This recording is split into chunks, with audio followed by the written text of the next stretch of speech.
Morning guys, આજના નવા બ્લોગમાં તમારું સ્વાગત છે. તો જો સવારમાં બનાવી છે ચા અને બનાયા છે પૌવા અને અત્યારે વાગ્યા છે 10:30. તો પરી અને કૃષિ હજી હમણાં ઉઠીને આવ્યા છે. તે બંનેને ઊંચા નાસ્તો કરાવીશ ને આજે મેં મારા બધા કામ પતાવી દીધા કારણ કે આજે ઉઠી ગયેલી 7 વાગે. દાદી આવ્યા છે, દાદીમાં મને ઊંઘ કાઢી કે હવે ઉઠી જાવ. તો ઉઠી મેં મારા કામ પતાયા. મેં દાદીએ ચા નાસ્તો કર્યો. હવે કૃષિને પરીની ચા પી દઉં. કૃષિ વાડકીમાં જ ચા પીવે છે 2-3 દિવસ. તો ગાઈસ, કૃષિને પરી કરે છે ચા ને નાસ્તો ને પૌવા આપી દીધા છે. Good morning Kishu. અને હજી પરીને આવ્યો નથી મૂળ, તો પરી પીવે છે ચા ને જોવે છે કાર્ટૂન. એનું બસ એ ઉઠે ને ત્યાંથી ટીવી જ જોવે નહીં પરી. પછી પરી જશે રમવા એની બેનપણી કરે. કિશુ એ ચા નાસ્તો કરી લીધો. કિશુ તો શું રમે છે?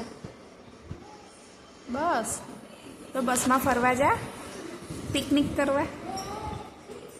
બીજી બાજુ હજી પરીને ચા નાસ્તો બાકી જ છે અને ધીમે ધીમે ચા પીવે છે ને બિસ્કિટ બોર્ડિંગ ખાય છે.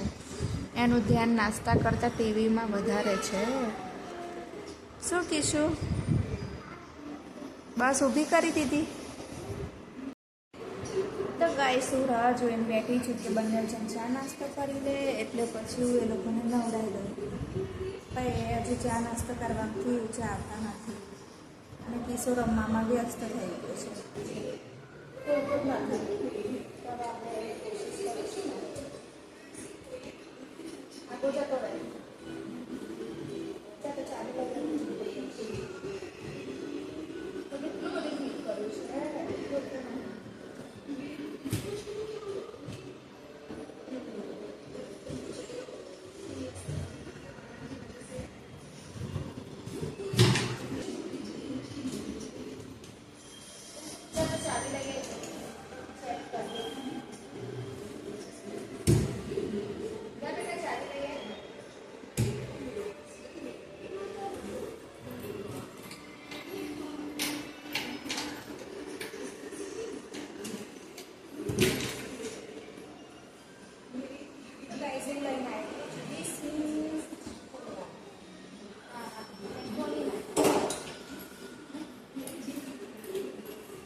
અહીંથી કળી દઈ લેવા અને મારી પાછળ કિસ્સો આવ્યો.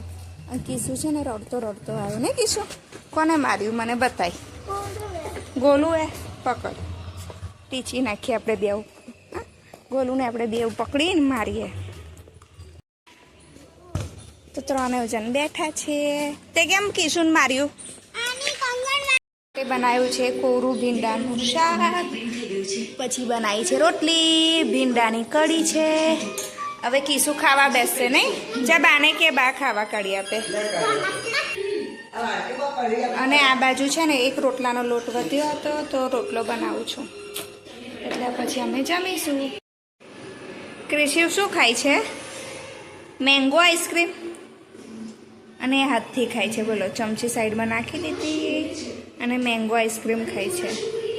હું જ્યારે બનાવું તો આની અંદર જ બનાવું કે આ પાર્ટ પરીનો ને આ પાર્ટ કિશુનો બે વહેંચેલું છે કે આટલા જેટલા બોક્સ છે એ કૃષિ ખાશે અને આ બાજુના પરી ખાશે.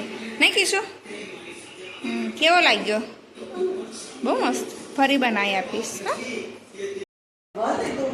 સવારની ગયેલી પરી કેટલા વાગ્યાની ગયેલી? 11:30ની ગયેલી.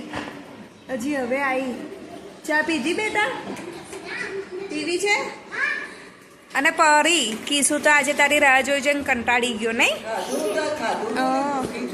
શું ખાધું? મગ પુલાવ ખાધું, પડીકા ડોજામ ભર્યા. પડીકા ખાધા ને મગ પુલાવ ખાધું નહીં? પછી શું ખાધું? હું ને કૃષિ જઈએ છે બેડમિન્ટન રમવા, પણ એને ફૂલની જગ્યાએ જો બોલ લીધો છે. મને કહ્યું બોલથી રમજે મારી સાથે, તો અમે બોલથી રમીશું નહીં. અને પરી આવડે આવી એટલે પરી બેઠી છે ચા પીવા. હે ને પરી ચા પીને આવશે. કોણ? પરી થાકી ગઈ? આ તો તું રમ તારે. બીજું કોણ છે? જો ક્રિશિવ અને સાચી રમે છે ક્રિકેટ. તો સાચીને બેટિંગ ઓછું ફાવે છે અને ક્રિશિવ બોલિંગ ધીરા નાખે છે. તો ક્રિશિવ એને થોડા ફાસ્ટ નાખ બોલ. જો એ કેવી રીતે મારે છે, લે આવી રીતે. જાઓ લઈ આવો બોલ. કોણ લેવા જશે? તો એને આ બાજુ રમાડ ને તું પેલી બાજુ જતો રહે, દિવાલ સુધી બોલ જાય તો સાચી જશે બોલ લેવા. છે એક ખૂણામાં જતો રહ્યો છે, જા ફટાફટ લઈ આય. તો ગાઈસ હું શોધું છું ક્રિશિવને. તો ક્રિશિવ આ બાજુ સાચી જોડે રમે છે. સાચી રમે છે બેડમિન્ટન અને ક્રિશિવ આવી ગયો છે. અને મેં એને છે ને એક ઝાડ સુકાઈ ગયું હતું ને એમાંથી એની ડાળખીઓ તોડી આપી. તે સામેની જેવું થઈ ગયું, તે સામેની જેમ કચરો વાળે છે. અને જો દુર્ગા અને સાચી રમે છે બેડમિન્ટન. ક્રિશિવને પણ દાવ આપજો. આઉટ થાવ તો ક્રિશિવને આપજો. હા આવડે છે, તારા જેવું જ આવડે છે. એક વાર ફૂલ મારે ને બીજી વાર ખબર નહીં ફૂલ કઈ દિશામાં પડે એવું નહીં કીશું. અને આ દુર્ગા રાણી જો, દુર્ગા રાણી કીધું દુર્ગાને આંખમાં લાગી ગયું. બેટ થોડું છે, રેકેટ છે રેકેટ. બંને રમે છે રેકેટ. શું લાવ્યો સાવેલી રાઈસ મારી પાસે મંગાવી જલજીરા. જો તો મને અત્યારે 3 જ પેકેટ મળ્યા. અને અમારી જે સામેવાળી દુકાન છે એ થઈ ગયા છે ગામડે. અને હવે એક જ દુકાન છે ત્યાંથી જેટલું મળે હવે એટલું લેવું પડશે.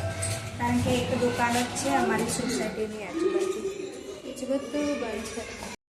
જયું અને કિશુ સાંજે ખબર નહીં શેનું ડિસ્કશન કરે. કિશુ શું થયું?